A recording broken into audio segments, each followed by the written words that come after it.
Good morning, my Real News Media TV family. Thank you so much for tuning in this morning, and I'm wishing for everyone a wonderful and a productive day. And in the news this morning for April 12, 2024, human remains found along Gordon Town Road in St. Andrew. Human remains were found off Gordon Town Road in St. Andrew on Thursday afternoon. The discovery was made in the vicinity of Grove Primary School. It is reported that a resident stumbled upon the remains around 5:30 p.m. and called the police. The police team has since been sent to the location. The news understands that among the remains is a skull which appears to show signs of blunt force trauma. More information to come. Kingston Western Police listed 12 persons of interest. The Kingston Western Police Division have listed 12 persons of interest in their division. The following individuals are being asked to report to the Denham Town Criminal Investigations Branch by 6 p.m. on Friday, April 12.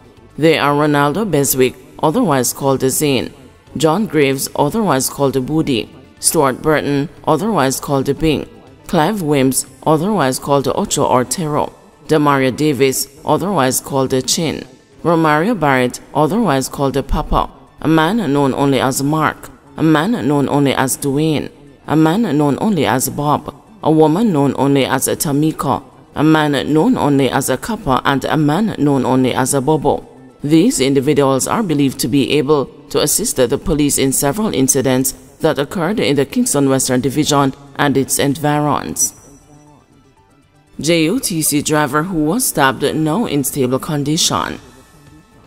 The Jamaica Urban Transit Company driver who was stabbed on Thursday morning after he reportedly refused to let off a passenger at a non-designated point is in stable condition.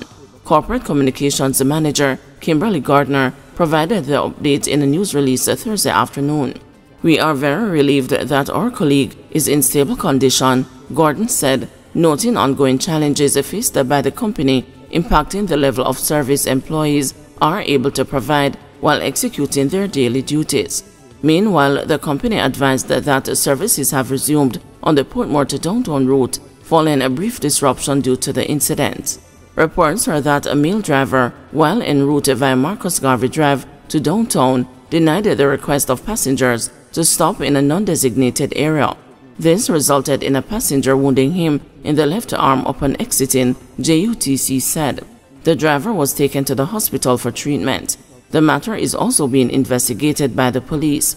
The JUTC said the safety and well-being of employees and the passengers remains a top priority and reaffirmed the company's commitment to the continued safety of drivers and the passengers alike. PNPYO takes issue with the finance minister's absence from Parliament after budget blunder. The People's National Party Youth Organization has expressed a concern about the absence of Finance Minister Dr. Nigel Clark from Tuesday's sitting of the House of Representatives. Education Minister Favour Williams piloted an amendment to the Appropriations Act 2024, commonly referred to as the budget, after being advised that the statutory expenditures voted on were in contravention of the law. The opposition's youth arm argues that the Finance Minister should have at least been represented by his junior minister and not the Education Minister, who was not able to provide adequate answers. It says that Dr. Clark must explain how the oversight happened and what measures are being put in place to avoid a repeat. The PNPYO is also blasting what it describes as an unsettling incident involving Southwest St. Catherine Member of Parliament Everald Warmington.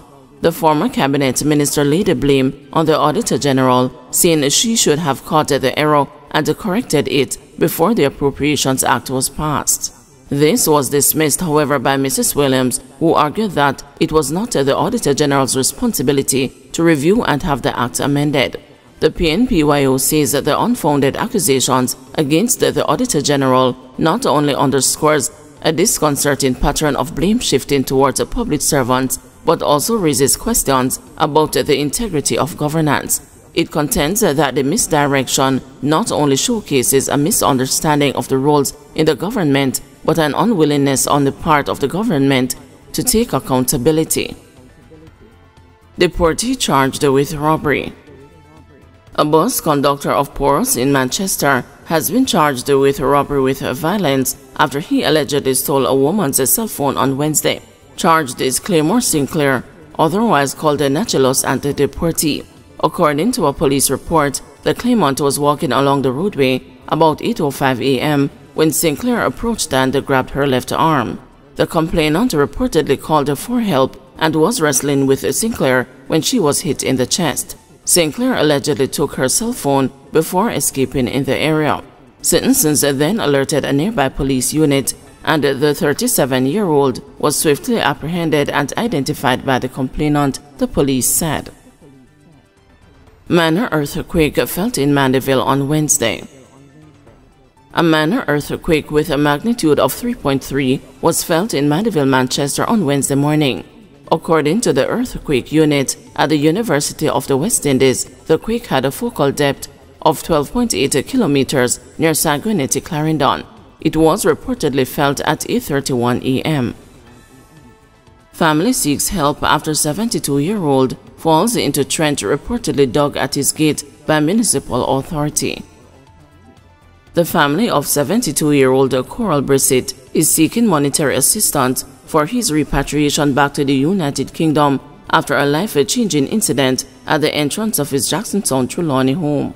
The elderly man's daughter, Maxine, told the news that unfortunately her father fell into the trench 2 weeks ago. He is said to have suffered a fractured neck and has also been left paralyzed from the waist down. The trench, which reportedly was dug by the Trelawney Municipal Corporation, has been the source of contention for many years, said Maxine. The Jamaica-born Brissett is also a British national and is said to have served in the British Armed Forces for 50 years. His daughter said he moved back to his home in Jamaica after retiring in 2016. Maxine further explained that her father had journeyed to the Falmouth-based municipal corporation on multiple occasions to voice concerns regarding the potential danger posed by the trench. However, he was told that it was located on the government's land. Maxine also told the news that her father's makeshift walkway reportedly was also removed by the local authority. The last couple of years, there has been a trench being dug outside of his property on the main road. It is basically the entrance to his driveway. He has been to the Trelawney Parish Council to complain because the trench was getting deeper and deeper, said Maxine. He has been voicing concerns over the danger that this trench poses, but nothing has been done. The work that is being done has not been cordoned off, and there is no lighting to go to his property, she added. According to Maxine, her family's worst fears became their reality on March 23 after the elderly Brissett fell into the deep ditch. Dad had been out socializing and he was on his way home. I am not sure exactly what happened, but he fell head down in this trench. It took 5 locals to get him out of the trench. They called a taxi and they took him to the Falmouth Hospital where a CT scan was carried out.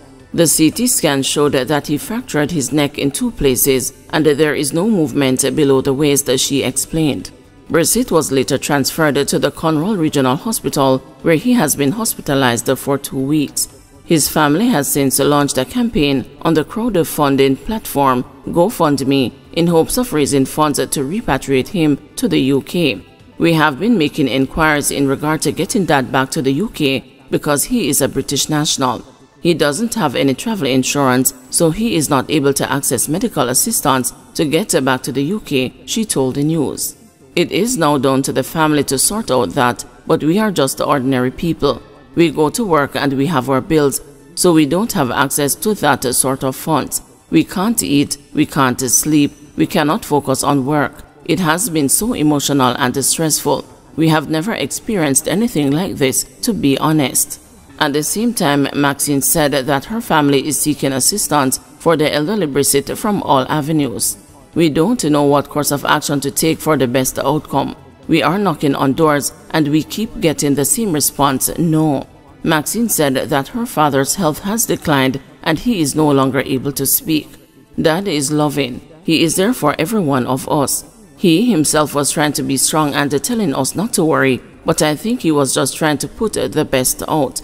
Dad couldn't breathe unaided so we had to send the money for respiratory equipment to the hospital and a mattress for his bed because he can't move, so he just lays there, she said. Maxine pointed out that their decision to take Brigitte back to the UK for medical assistance is no indictment on the local health sector. We don't know what the medical provision in Jamaica is like, so I am not trying to discredit the doctors because I know they are highly skilled and trained, but I think for us as a family, it would be easier for Dad to have his immediate kin with him. We will be able to be there with him daily to give support because he is out here on his own, she told the news. Attempts to obtain a comment from the Trelawney Municipal Corporation CEO Winston Palmer and the Falmouth Mayor Colin Gager proved futile. After initial contact, Gager requested that the news call him later.